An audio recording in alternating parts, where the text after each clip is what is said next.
¿Dónde están los Juan Bautistas del día de hoy?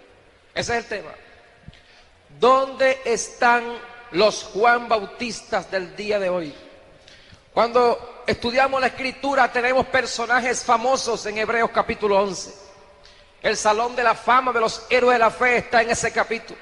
Ahí encontramos historias como la de Abraham, historias como la de Moisés, personajes que marcan nuestra vida. Cuando los leemos, Jeremías, leemos el Antiguo Testamento y nos apasionamos leyendo la historia de David, de Daniel en la fosa de los leones.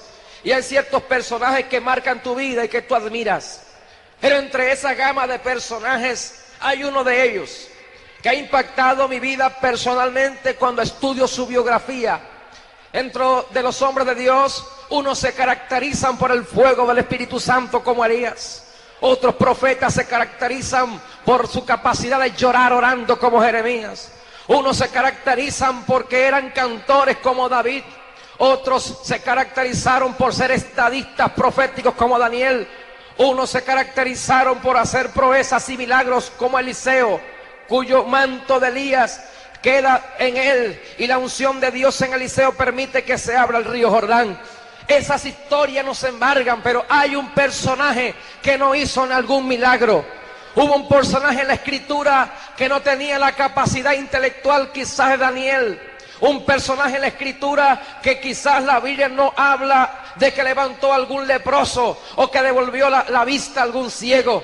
Un personaje que en la época de Jesús no pertenecía a la escuela rabínica oficial de la época. No era fariseo, tampoco era saduceo, no compaginaba con los herodianos ni con ningún movimiento religioso de la época. Un personaje tosco, brusco y rústico para predicar.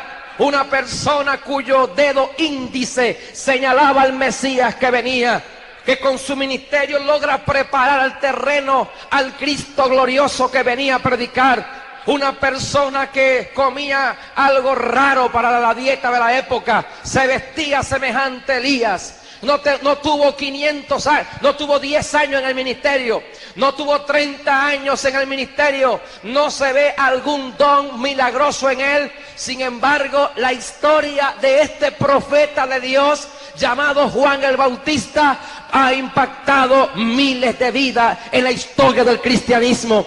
Un hombre quizás que no tenía la preparación intelectual de un Saulo de Tarso, pero un hombre que no le tembló el pulso cuando tuvo que decirle a Herodes la corrupción que tenía viviendo con la mujer de su hermano. Un hombre que no le tembló el pulso para decirle a la gente: generación de víboras, ¿quién os ha enseñado a huir de la ira venidera? Oh hermanos, qué gloria. Un hombre que no tuvo 10 años predicando, pero en el corto tiempo que tuvo logró estremecer al infierno y al diablo y a los corruptos de la época. Alaba a Dios con libertad y con gozo que reina para siempre. Gloria al nombre de Jesús. Ahora la pregunta inquietante es: ¿dónde están esos hombres? ¿Dónde están los Juan Bautistas del día de hoy? Algunos están en las iglesias formándose en el tiempo de Juan. Óyeme, se esperaba a lo mejor, los fariseos esperaban un doctor en letras. Los saduceos esperaban un maestro que les explicase los misterios de los ángeles, cuyas cosas ellos dudaban. Los herodianos y los políticos esperaban un mensaje suave en Juan. Sin embargo, los confrontó con su pecado, los confrontó con su realidad. ¿De dónde salió Juan? Los hombres de Dios salen del desierto de Dios, hermano, del lugar que nadie esperaba. De ahí salió Juan el Bautista. Y en el siglo en que estamos, la iglesia está atravesando el umbral de su historia. La iglesia está atravesando los capítulos finales. El libro de la historia de la iglesia está por culminarse. Pero antes de que se culmine esa historia con el rapto final, antes de que termine la historia de la iglesia, este mundo todavía está por ver el último capítulo. Porque Dios tiene hombres como Juan el Bautista y un remanente fiel que no se ha doblegado ante el pecado, ante el infierno y la corrupción que existe en el día de hoy. Religiosos y fanáticos persiguen a Juan. Si Juan existiera en el día de hoy, si Juan predicara en muchas iglesias, le cerraríamos las puertas a este ministerio. Yo veo algunas lecciones en este ministerio, algunas verdades que sobresalen en su vida. Porque si Dios escogió a este hombre porque vio algo en él, yo sé que el llamado es por gracia. Yo sé que Dios no te llama a ti por lo que tú eres, Dios te llama a ti por lo que tú serás. Dios no llamó a Pedro por lo que era, Dios no llamó a nadie por lo que es. Él te llamó con tus defectos, porque Dios trabaja con un proyecto. Tú eres un proyecto de Dios, y el proyecto de Dios es conformarte a la imagen de su Hijo, porque el que comenzó la buena obra la va a perfeccionar hasta el día de Jesucristo. Levante conmigo su mano al cielo, dígalo conmigo. Diga: somos un proyecto de Dios. Somos el plan de Dios revelado, el misterio de Dios de unir la iglesia, de unir gentiles y judíos en un cuerpo. Y Dios no nos llama por lo que somos, pero hay ciertas características que Dios observó en Juan. Su llamado fue por gracia, pero ese hombre, Dios, la providencia forjó en él un carácter que es digno de ser recomendado y recordado. Número uno, cuando yo analizo el mensaje que este hombre predicaba, los predicadores nos quedamos pequeños. No hay maestro en el salón de la fama de los siglos pasados, de los predicadores que movieron masas. No hay exégetas ni eruditos bíblicos que puedan alguna vez repudiar la reputación y el contenido tan claro del mensaje de Juan. No predicaba ambigüedades. Juan no predicaba tonterías. Juan, si existiera hoy, no se pararía en este púlpito como un bufón para que la gente se empiece a reír. Juan no sería amigo de las risas públicas. Si Juan existiera hoy y se para a predicar en un altar, muchos le cerraríamos las puertas y dejaríamos el polvo en las bancas, porque no nos gustaría el tono como este hombre predicaría. Pero hermanos, el mensaje de este hombre, un mensaje radical. La palabra radical viene del texto original, que significa raíz.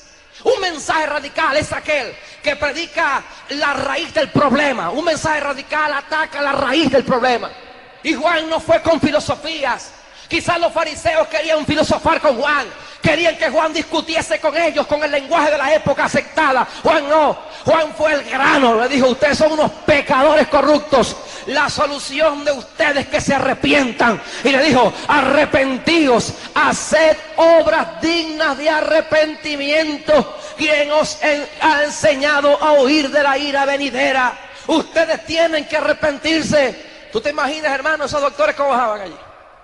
Esos empompados bajaban, los doctores de la época, los teólogos de la época, los que habían secularizado el mensaje de Dios, los más intelectuales, los más sabiondos, los más sabios, los que Pablo, escribiendo la carta a los Corintios, llama a los príncipes de este mundo, porque cuando Pablo dice: la sabiduría revelada, la cual ningún príncipe lo había conocido, porque si no, no hubiesen crucificado al autor de la vida. La palabra en el griego príncipes de este mundo quiere decir los doctores, la gente erudita, los griegos, los filósofos, los que tenían la verdad en la época.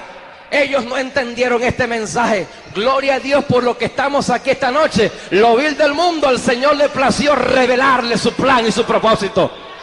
¿Cuántos conocen la sabiduría de Dios? De reconciliarnos en Cristo en la cruz. Aleluya. Y este mensaje radical, tú te imaginas cuando esa gente bajaba y le dijo: generación de víboras, razas de víboras. En el griego, genes. Ustedes tienen los genes de las víboras. Su carácter, su cultura, su forma de hablar refleja que son hijos del diablo, en otras palabras. Hermanos, estamos en días que el Señor quiere levantar hombres y mujeres con un mensaje radical, un mensaje interdenominacional, un mensaje. Este mensaje no solo es para la Iglesia Católica, este mensaje no solo es para los testigos de Jehová, este mensaje no solo es para la nueva era, los mormones, los espiritistas, los adventistas. Este mensaje también tiene que predicarse en la iglesia contemporánea, porque así como hubo en el tiempo de Juan religiosos que le persiguieron, la iglesia está debatiéndose en varios extremos en el día final. Y en este último tiempo, hermanos, se han levantado ciertas tendencias en la iglesia de ocultar la verdad. Ya no se puede decir pecado, ahora se tiene que decir defectos del carácter. Hemos cambiado rótulos. Ahora no se puede decir el infierno, ahora hay que decir el lugar de tormentos. Ahora hemos cambiado la lexicografía adaptándolos al mundo. Al homosexualismo le llaman algunos defectos congénitos. Al lesbianismo le llaman algunos mala formación psicológica. Hermanos, sea como sea que le llamen, el pecado es pecado. Y hay que levantarse sin miedo en el día de hoy y decirle a cualquier grupo, llámese evangélico o no llámese evangélico, y decirle que Cristo es la única alternativa de escapar del infierno y que Cristo viene ya a levantar una iglesia gloriosa. No hay escape en Cristo solamente, no hay escape. Yo consigo en ese mensaje que era un mensaje cristocéntrico. No veo una complicación en ese mensaje. Él le dijo, he aquí el Cordero de Dios. Es decir, que Juan no se predicó a sí mismo. Él señaló el centro del mensaje que él le interesaba predicar. Y Pablo usó lo mismo en las cartas diciendo, no me predico yo mismo, sino a Cristo crucificado. Es decir, que el mensaje del cristianismo es el mismo el que predicó Pedro en Pentecostés. Ustedes mataron al dador de la vida. Es el mismo mensaje de Pablo en el Areópago, diciendo, en Dios nos movemos, vivimos y somos. Es el mismo mensaje de las iglesias de Apocalipsis. El testigo fiel, el que está paseándose en medio de los 7 candelabros de oro. Todos los escritores bíblicos comenzaban, yo, Pablo, apóstol de Jesucristo. Santiago, siervo de Jesucristo. Pedro, apóstol de Jesucristo. Porque el centro de la iglesia, la esencia de estar aquí esta noche parados, se llama Cristo Jesús, Señor nuestro. Y cuando el mensaje que se predica tiene basura, tiene de todo menos Jesús, la iglesia se debate entre crecer o caer. Hermano, vamos a predicar a Jesucristo. ¿Qué predican los adventistas? ¿Quién es el centro del adventismo? Jesús, jamás. Los escritos de Elena G. de White. ¿Quién es el centro y el fundamento de los mormones? ¿Será Jesús? No. José Smith. ¿Quién es el centro de los testigos de Jehová? ¿Será Jesús? No. Los escritos de Russell y un extremo énfasis en Jehová, descartando a Jesús y disminuyéndolo como un ser creado. ¿Quién es el centro de los espiritistas? No es Cristo, son los espíritus. ¿Quién es el centro de la iglesia católica, la ramera? ¿Quién es? La reliquia de Roma, las bulas papales, las encíclicas papales, la tradición de Roma. María, no Jesús. ¿Quién es el centro de tantas religiones? ¿Quién es el centro del budismo? Buda, no Cristo. Y si nos ponemos a analizar quién es el centro de la falsa prosperidad, no es Cristo. El centro de los mensajes que se predican hoy es el mostrador, el comercio, el dólar y el dinero.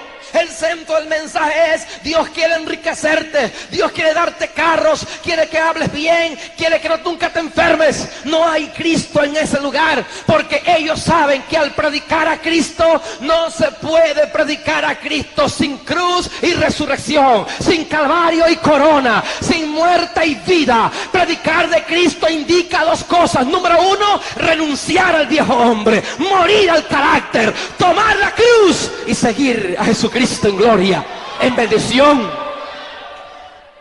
Levante conmigo su mano al cielo, diga aleluya.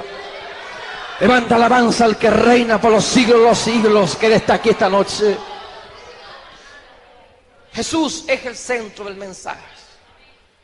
Predicamos costumbres nosotros, predicamos lo que yo creo, lo que tú crees, y Jesús está en un lugar Lo que la posición de la oficial de tal escuela determina, la teoría. Predicamos teorías bíblicas y no doctrinas. Predicamos normas y no doctrinas. Mire, hermano, vamos a predicar a Jesús. Predicar a Cristo como centro. No se puede hablar de matrimonio sin decir que Cristo es el centro del matrimonio. Sin comparar el amor de Cristo a la iglesia con el amor del esposo a la esposa. Es el centro. No se puede predicar profecía bíblica sin decir Cristo viene pronto a levantar la iglesia. No se puede predicar sobre el diablo sin decir que Jesús lo venció en la cruz del Calvario. No se puede predicar sobre finanzas y decirle que lo que le demos a la iglesia es para exaltar el nombre de Jesús. Aleluya.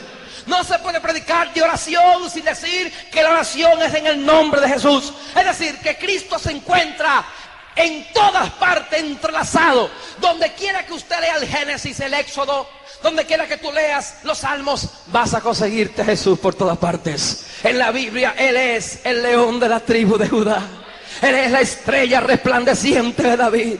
Él es el Hijo del Hombre. Él es el Hijo de Dios. Él es el Alfa y el Omega, el primero y el postrero, el que es, el que era, el que será, el que ha de venir, el todopoderoso Dios. Él es el príncipe de paz. Él es Padre fuerte. Él es Dios fuerte. Él es Padre eterno. Él es el Mesías. Él es Emmanuel. Él es el gran Shaddai. Él es Jehová Jireh, Jehová el proveedor. Él es el príncipe del ejército de Jehová. Él es varón de guerra. Él es Cristo. La Biblia está señalada sobre Jesús. Hermanos, ¿qué pensaba Dios antes de que todo fuera creado? ¿Qué pensaba Dios antes de crear ángeles? ¿Qué pensaba Dios antes de crear la historia, el mundo, Israel, la iglesia, el planeta, el cosmos, estrellas, espacio, cielo, tierra, materia, lo que sea? ¿Qué pensaba Dios? Algunos dicen pensaba en nosotros. No, antes de pensar en ti, ¿qué pensaba Dios? Pensaba en crear. ¿Qué pensaba antes de pensar en crear? Pensaba en Israel. ¿Qué pensaba antes de pensar en Israel? Pensaba hacer ángeles. ¿Qué pensaba antes de pensar de hacer ángeles? El pensamiento eterno está en Juan 1:1. En el principio era el verbo, y el verbo era con Dios, y el verbo era Dios. ¿Qué es el verbo? El pensamiento, el logos, la palabra. Óyeme, Jesús es la palabra. Jesús es la expresión. Jesús es el pensamiento. El pensamiento eterno de Dios ha sido su Hijo. Pensando en Cristo, pensó en mí. En Él fuimos todos creados, por Él y para Él. Él es el modelo de la creación del hombre. Él es la imagen del Dios invisible. Vamos a predicar a Cristo. ¿Cuántos dicen amén por eso? Jesús es el centro. Y Juan descubrió eso. Digo, he aquí el Cordero de Dios que quita. La palabra quita, airo, significa el que radica, el que lleva, el que carga el pecado por nosotros. Hermanos, yo estoy apasionado con este mensaje. Yo siento una unción fresca aquí. ¿Cuántos saben que Dios está ministrando? Yo siento que yo siento denuedo para hablar. Es una pasión que Cristo da, y yo creo que ustedes están contagiados aquí esta noche. Levante conmigo su mano, alabe a Dios un momentico. Rompa su esquema, no importa, tenemos tiempo para seguir predicando. Alabe al Señor y aleluya, gloria a Dios, gloria al nombre de Jesús. No solamente el mensaje de Juan era bueno, su condición era buena. Juan era un hombre santo. Segundo lugar, la santidad de Dios estaba en ese hombre. Fíjate que Juan 5:35 dice: Él era antorcha que ardía y brillaba, y vosotros quisiste regocijaros un tiempo con su luz. La metáfora ahí, antorcha, significa que luz, es decir, que es testimonio. En Juan ardía la unción de Dios, y la santidad de Dios irradiaba en su carácter. No era perfecto en el sentido moral, pero caminaba en la santidad de Dios, procuraba perfeccionarse. ¿Tuvo errores? Claro que sí, tuvo errores. En una ocasión dudó con respecto al ministerio mesiánico, tuvo dudas en la prisión y mandó a preguntar: un hombre como tú y como yo, sujeto a pasiones, Sin embargo, cuando el ángel anuncia su nacimiento, dice: será varón grande, será varón apartado para Dios, lleno del Espíritu Santo. Mira, hermano, era un hombre apartado para Dios, de integridad moral, de integridad física, espiritual. Fíjate que llegó el momento cuando sale al ruedo a predicar. Lucas capítulo 4, Mateo 3 nos dice, Lucas 3, Mateo 3, habla de que dice que lanzó un reto diciendo: voz del que clama en el desierto. Mire, hermano, Dios está buscando hombres y mujeres como Juan el Bautista. En el contexto donde él aparece, no era cualquier cosa, no era fácil. ¿Qué pasaba en el tiempo de Juan? Si usted no sabe, de Malaquías, no de Malaquías a Mateo, desde Malaquías hasta Juan el Bautista transcurrieron unos 400 años. Algunos dicen de Malaquías a Mateo. No, Mateo escribe mucho después que algunas cartas de Pablo, si usted no sabía yo. Es decir, que no es el escrito de Mateo. Mateo no fue el primer escrito del Nuevo Testamento. Desde Malaquías hasta Juan el Bautista pasaron 400 años del silencio de Dios. Dios estaba bravo, Dios estaba enojado con el pueblo. No hubo profetas, no levantó ministerios proféticos. En esos 400 años aparecen los libros apócrifos, muchos de ellos presentes en la Biblia católica romana. En esos 400 años, el intelectualismo de los escribas había sustituido la voz profética de Dios. Se había caído en el extremo en esos 400 años de decir que ya Dios no hablaba, que ya habían hecho tradición de los ancianos, habían hecho profecías, habían interpretado, habían creado una serie de cosas terribles los ancianos de Israel. Cuando Juan aparece, se consigue con una corrupción sacerdotal horripilante, al extremo que tanto Caifás como Anás, dicen algunos historiadores, fueron colocados a dedo por el Imperio Romano. Se cree que los sacerdotes ya no los colocaba Dios en sí, sino que el Imperio Romano los colocaba a conveniencia con la política de Roma. Estaban vendidos. Había corrupción sacerdotal. No habían profetas. Habían caído en corrupción moral. Herodes vivía con la mujer de su hermano. Había en Roma el homosexualismo rampante de la época. La corrupción fuerte estaba en Palestina cuando Juan aparece. ¡Qué reto para Juan! Óyeme, qué reto para Juan aparecer a predicar en un tiempo de oscurantismo. Si aquí tenemos una semana que no nos congregamos muchas veces, y algunos por ahí se ponen a inventar, a descarriarse. Si algunos no oyen un mensajito en 2 o 3 días y están fríos. Si algunos hermanos en el día de hoy, con la presión que tienen, se descarrían y caen en adulterio, ¿qué sería la presión satánica en el tiempo de Juan, donde la corrupción era universal? No había voz profética y Dios tuvo que levantar a ese hombre con una trompeta diciendo: ya el tiempo se cumplió, se acabó este asunto, ya llegó el tiempo en que Cristo viene a hacer un ministerio grande. Y Juan comenzó a predicar su mensaje de arrepentimiento, hermano. ¡Qué reto para ese hombre! Predicarle a una generación mala, corrupta, sumergida en el pecado. ¿Cree usted que no estamos en tiempos parecidos? Digo yo. ¿Cree usted que no estamos en tiempos terribles? ¿Cree usted, hermanos, que la iglesia del Señor no está atravesando crisis a nivel mundial? ¿Cree usted que el mundo en que estamos no está corrompido? La televisión no se aguanta, la violencia no se aguanta, jóvenes que matan por comprar un par de zapatos o por comerse un perro caliente. Cuando vemos lo que está pasando en el día de hoy, ministros que se han vendido con la falsa prosperidad. Cuando vemos lo que está pasando en el día de hoy, cristianos que antes predicaban con poder, que antes predicaban con unción, están desviados, corrompidos. Iglesias que una vez saltaron en el Espíritu, iglesias que una vez estaban en la unción de Dios, se han desviado y han perdido la visión y la unción del Espíritu Santo.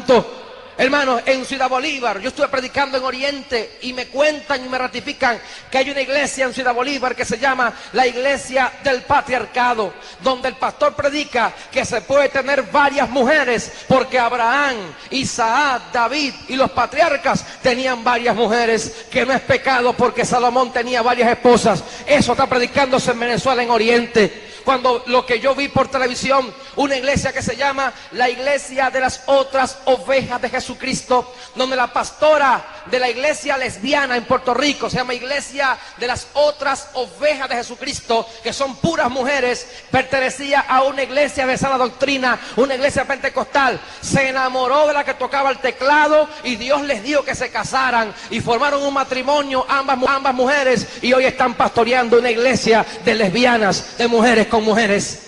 Una iglesia que yo ratifiqué esto preguntando, que se llama la iglesia pentecostal gay, y tantas tendencias que hay entre nosotros, la falsa prosperidad. Es decir, que la iglesia está siendo sacudida por falsas doctrinas. Estamos siendo sacudidos por inmorales que han agarrado la libertad por libertinaje. Hoy en día, hermano, es horrible ver el libertinaje que hay en muchas congregaciones.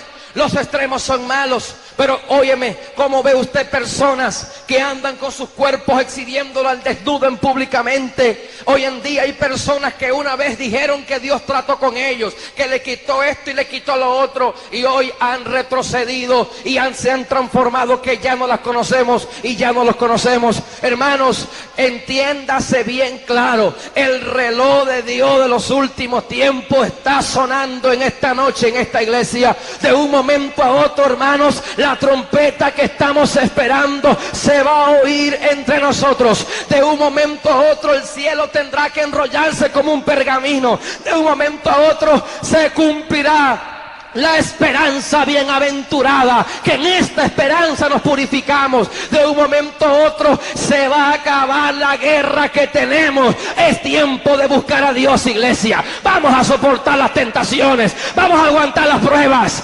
Basta, iglesia, no retroceda, avance con Jesucristo. Usted que me está escuchando, varón de Dios y mujer de Dios, que la lucha te tiene temblando en tu matrimonio, en tu hogar, que estás a punto de irte del Señor e irte de la iglesia, aguanta un poquito más la guerra, aguanta un poquito más, porque de un momento a otro el que ha de venir vendrá y no tardará. Gloria al nombre de Cristo. Si Cristo no viene en el momento que Él ha señalado, la iglesia se corrompería totalmente. Hay una hora específica que yo no conozco. Jesús dijo, ni los ángeles conocen. En la hora precisa el Señor vendrá a levantar la novia. Y si el Señor tardare una hora más de la hora que Él ha señalado, la iglesia se corrompería. Pero hermanos amados, tenemos al Espíritu Santo de Dios que está con nosotros. Y mientras tengamos las arras de nuestra herencia y tengamos al Espíritu Santo en nuestro corazón, algo nos dice, aguanta un poquito más, viejo, aguanta un poquito más. ¿A cuánto le ha pasado eso que estamos orando y nos dice por dentro el Señor, aguántate un poquito más, no temas, yo estoy contigo? Y el diablo se levanta y hay inflación en el país, problema económico, enfermedad por un lado, el diablo te ataca por los hijos, por el matrimonio, te ataca por los vecinos y te sientes fluctuar y te sientes caer, te desanimas, te sientes mal cuando ves que alguien se descarría, cuando ves el pastor que tú tanto admirabas que se fue con otra falsa doctrina o cayó en adulterio o se desvió de la iglesia, te sientes mal, pero algo te dice en el corazón, aguanta, clama a mí, yo te responderé. No tengas temor, no tengas temor, no tengas temor, aleluya.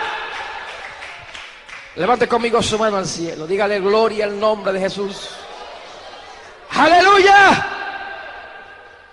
Encontramos ese ministerio presente allí. Y por último, este hombre era un hombre sencillo y humilde, hermano. Era un hombre tan sencillo y un hombre tan humilde que dijo, yo no soy digno de desatar la correa del calzado, el que viene detrás de mí es antes que yo. Eso es humildad, hermano. ¿Tú sabes lo que es tener un grupo de seguidores como tenía Juan? ¿Tú sabes lo que es, hermano, que tú sepas que tú estabas profetizado con tu nombre o con tu vida en las escrituras sagradas de hace siglos atrás? Dime una cosa, Juan sabía que Isaías habló de él, dígame sí o no. Dígame, Juan sabía que él era el hombre que Isaías había profetizado. No se enseñoreó, no se enorgulleció.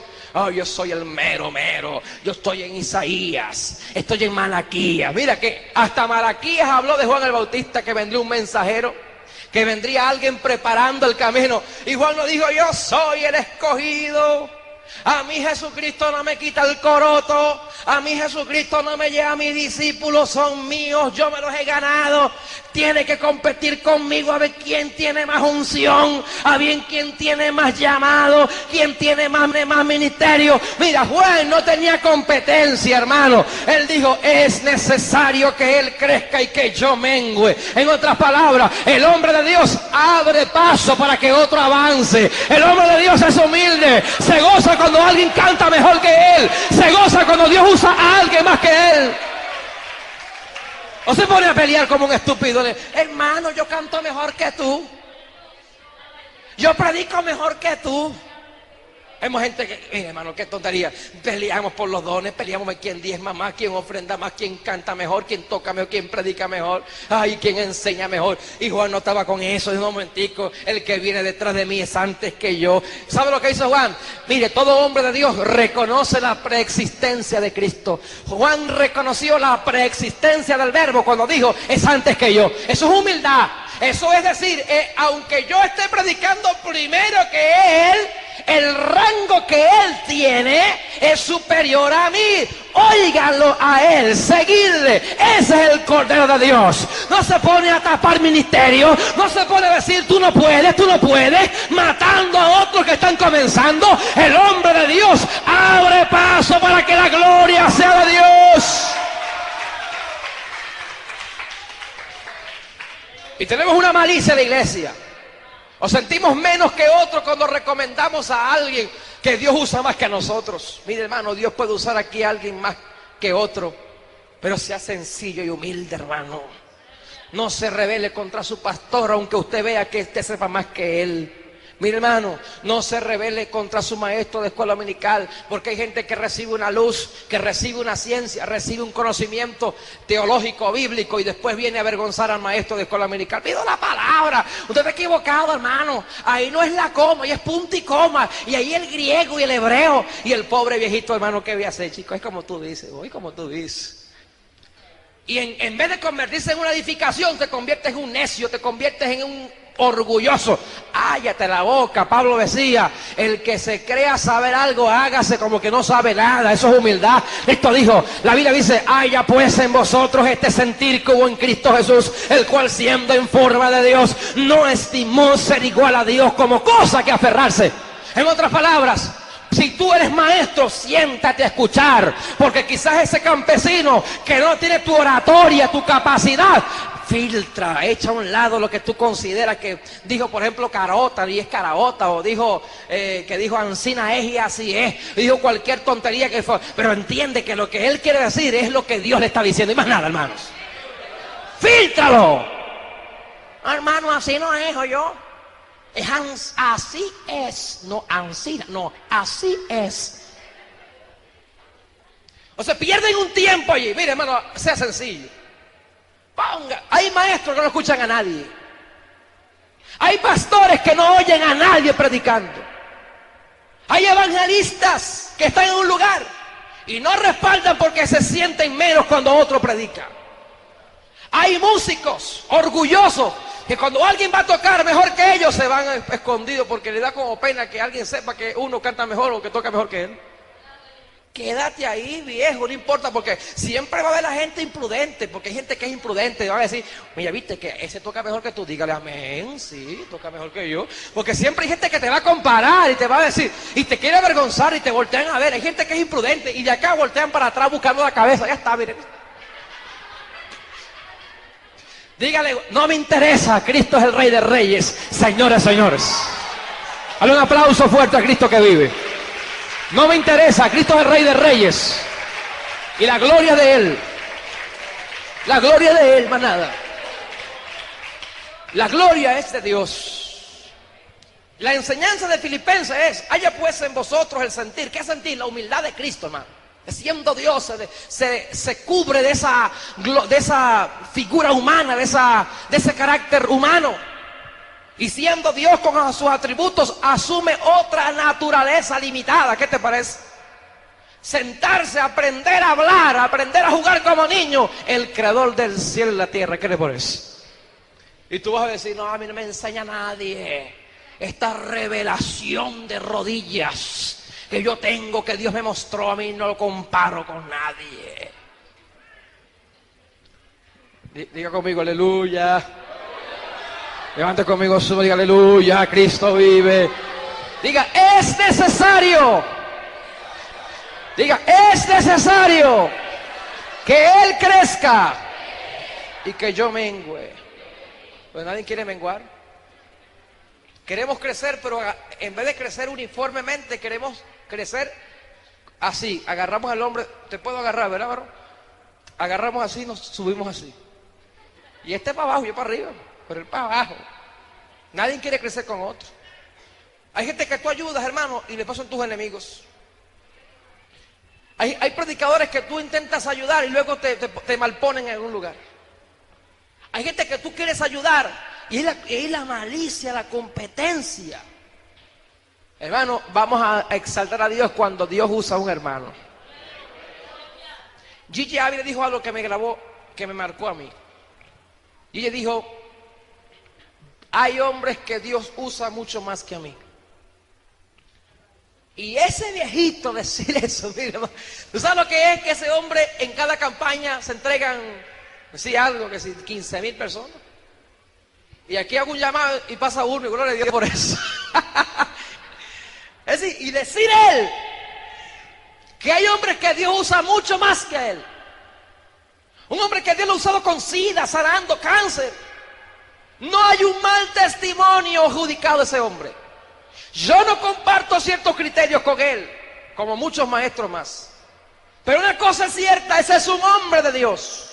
Y cuando un hombre de Dios dice eso, es porque es humilde de verdad. Porque alguien que no tiene nada dice, hay gente que Dios usa más que... Claro, por supuesto, tú no tienes nada, pero alguien que tenga, porque humillación no es no tener y decir que no se tiene. Humillación es teniendo, sabiendo, poseyendo, entendiendo y asumir una actitud de renuncia a eso por amor al reino de Dios y por amor a mi hermano que estoy escuchando. ¿Cuántos me están entendiendo, hermano? ¿Seguro? Humildad no es, hermano, decir, no, yo me gano 20,000 bolívares semana y soy humilde. ¿Sabes qué es humildad? Que tú seas igual teniendo o no teniendo. Que tú puedas decir, teniendo bastante, yo le hablo a todo el mundo, en mi casa come todo el... Eso sí es humildad, hermano. Pero yo soy humilde. Cuando se gradúa no habla con nadie. Y sabe una cosa, grábate esto, tú eres humilde hasta el día que digas que eres humilde. No se me copió. Cópieme. Tú eres humilde hasta el día que tú digas que eres humilde. Porque hay gente que la cree tan humilde que es más humilde. Dicen, después de Pablo, después de Cristo, Pablo, y después de Pablo, de Papaíto. Oye, humildemente, ¿no? ¿Cómo fue que dijo un ministro que tú me contabas ahorita que decía, este lo llevó a Jordán? ¿Cómo es la cosa? Este los trajo a Jordán. ¿Cómo fue la cosa? Él dijo, le entregaron una iglesia y dijo, el antiguo pastor los llevó hasta el Jordán, me toca a mí meterlo en la tierra prometida. ¿Qué le parece? No es casi arrogante, papadito, ¿verdad? Yo le digo eso, alábate que tú vives. Diga, alaba lo que él vive. No diga, alábate que yo vivo, o alábate que tú vives, alábate que él vive. Hay gente que dice, hermanos, ayuné 40 días y acabo de romper y el próximo mes voy por el otro. Tuve 50 revelaciones. Fui al cielo y di huerta canela en la piscina de oro. Y eso es para la gloria del Señor. Y Pablo dijo, conozco un hombre sin el cuerpo, fuera del cuerpo, no lo sé. Fue al tercer cielo donde vio cosas inefables. Así que si Juan decía, no quiero hacer mucho detalle porque no me quiero gloriar en eso. Y en los libros que se escriben hoy, que el infierno, otra basura que se vende por allí, el infierno es una persona que tiene un brazo, que tiene una mano, y que el ombligo es tal cosa, y que el cuello, y la gente asusta, ay hermano, es una persona al infierno. Oye hermano, porque fue allá. Óyeme, la gente está diciendo cosas que no están en la Biblia, y que Pablo nunca se atrevió a decir ni a mencionar. Hermano, gloríese en lo que se gloriaba Pablo. No se gloríe en su conocimiento, no se gloríe en lo que tiene, no se gloríe en su sabiduría. Gloríese en entender a Dios y gloríese en sus aflicciones por la causa de Cristo. Más nada. Dale un aplauso a Cristo y nos vamos ya. Gloria a Dios. En una oportunidad, en una ocasión, Jesús defendió a Juan. ¿Qué saliste a ver al desierto? A un hombre vestido de ropas esplendorosas y hermosas. No, están en los palacios. ¿Qué saliste a ver? ¿A un profeta? Sí, mucho más que un profeta. Y dijo: entre los nacidos de mujer no ha habido otro profeta mayor que Juan el Bautista. ¿Tú sabes lo que es que Cristo diga eso de un hombre de él? ¡Qué gloria! Porque la grandeza de Juan no estaba en lo que él conocía, no estaba en los años ministeriales, tenía poco tiempo. Algunos creen que fueron 5 o 6 meses, otro un año, año y medio. Nunca hizo milagros. ¿Dónde están los leprosos? Los muertos que levantó no están en la Biblia. Su grandeza está en saberse humillar en la presencia de Dios. Hermano, cuando tú te humillas, el Señor te exalta. Juan se humilló y Cristo salió en su defensa y dijo: entre los nacidos de mujer no ha habido otro profeta mayor que Juan el Bautista. Cuando tú te callas la boca y te dejas de pelear tanto y de defenderte tanto y de buscar que te entiendan y buscar tu justicia y hacer juicio tú, el Señor te deja solito. Pero el día que te humille en la persecución, cuando tus enemigos te persiguen, cállate la boca y espera en Jehová y Él hará. Y Cristo saldrá por ti igual que lo hizo por Juan. Él defendió a Juan. ¿Crees tú que no puede defenderte a ti esta noche? ¿Cuántos creen que el Señor puede defendernos también a nosotros? ¿Cuántos creen que el mismo Dios de Juan el Bautista está con nosotros también aquí? ¿Cuántos creen que el mismo que usó a ese profeta también te puede usar a ti, hermanos? Que la misma unción que estuvo en la iglesia primitiva, el fuego de Dios que cayó en Pentecostés, que estuvo en la iglesia posapostólica, en la Reforma, en el movimiento pentecostal moderno, ese fuego está a disposición de cada quien que busque la presencia de Dios. Póngase de pie, por favor.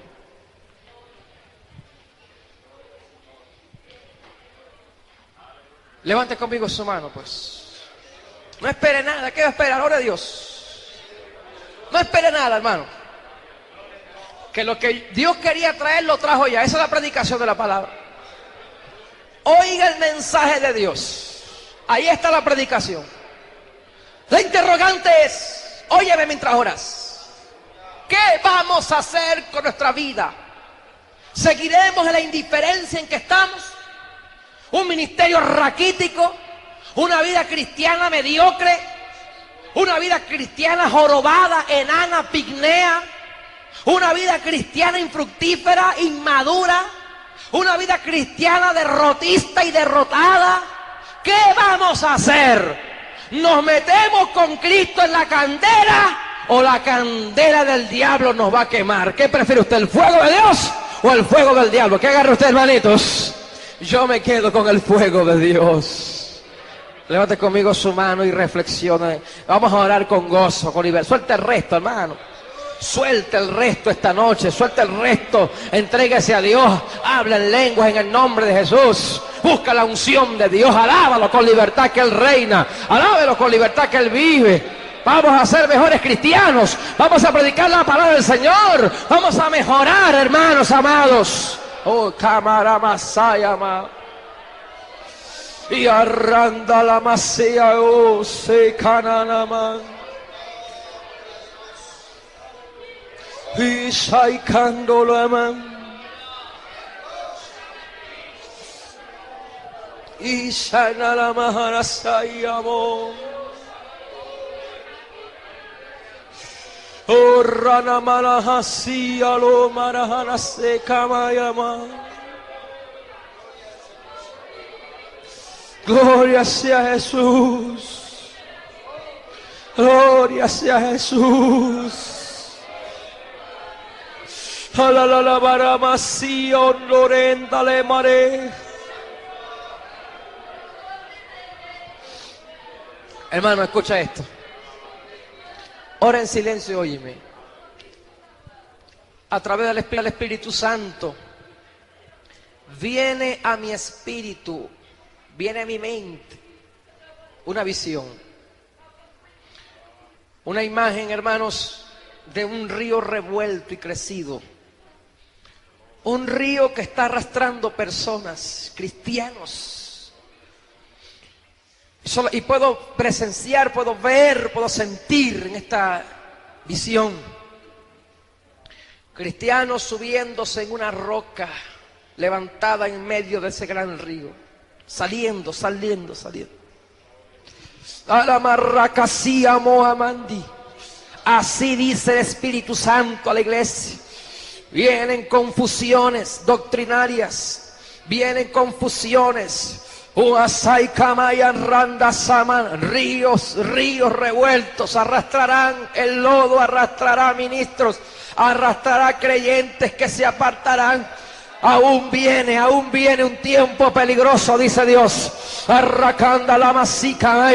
Pero en los concilios, en las federaciones, en la iglesia, así dice el Espíritu Santo. Arraquianda la vasalla. Yo he de mantener, yo he de sacar, yo he de mantener firme y vivo aquel que busque mi rostro. Arraquiando la majaseama. Así dice Dios. No se corrompa mi pueblo, no se corrompan mis ministros, no se corrompa la iglesia. Arquenda la masicalaya. Yo soy la roca de escape.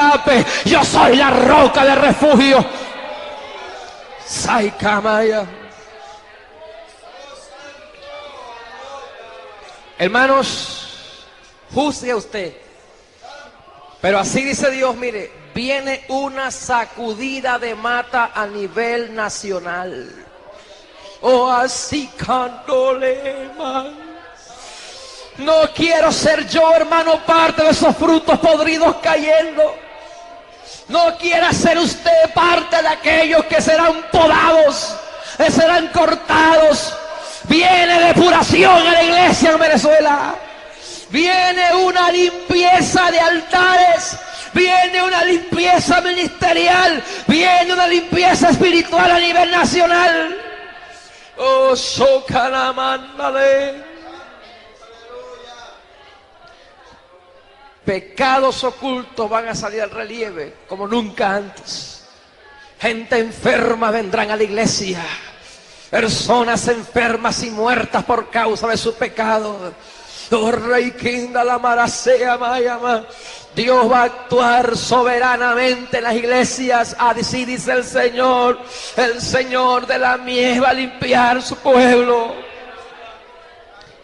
Levante conmigo su mano y a ver que vive para siempre. Huyamos de la fornicación, huyamos de la idolatría, huyamos del pecado, huyamos de la corrupción moral, huyamos de la corrupción fraternal. Vamos a unirnos como pueblo, hermano. Deja la división con tu hermano, deja la contienda con el líder, deja de fraguar división, deja de fraguar guerrilla espiritual en la iglesia, deja de fraguar confusión profética, deja de fraguar división con tu lengua. Vamos a unirnos como un solo pueblo, hermano. Vamos a soltar las diferencias del pecado y vamos a unirnos como gigante en la fe. Si Cristo viniera esta noche, ¿cuánto estaríamos en ese traslado? Yo quiero que tú pienses en esto. Si la trompeta sonara ahorita mismo, si la trompeta sonara ahora mismo, si ahora la trompeta sonara, ¿cuántos subiríamos al encuentro con el amado? ¿Cuántos subiríamos al encuentro con el esposo? Aquel que invirtió su sangre para limpiarte a ti y a mí. Aquel que invirtió su sangre para lavar la iglesia y purificarla. Aquel que se entregó a sí mismo por ti. ¿Cuánto estaríamos de pie en ese día? No, hermano. Es tiempo de enseriarse con el Evangelio. Es tiempo de enseriarse con Cristo. Soltar la religiosidad, soltar la apariencia y de subir al monte de Dios. Dele gracias a Dios por esta noche. Dele gracias a Dios por esta noche. Dele gracias a Dios, aleluya. Gracias, Señor, porque tú vives. Gracias, Señor, porque tú reinas para siempre.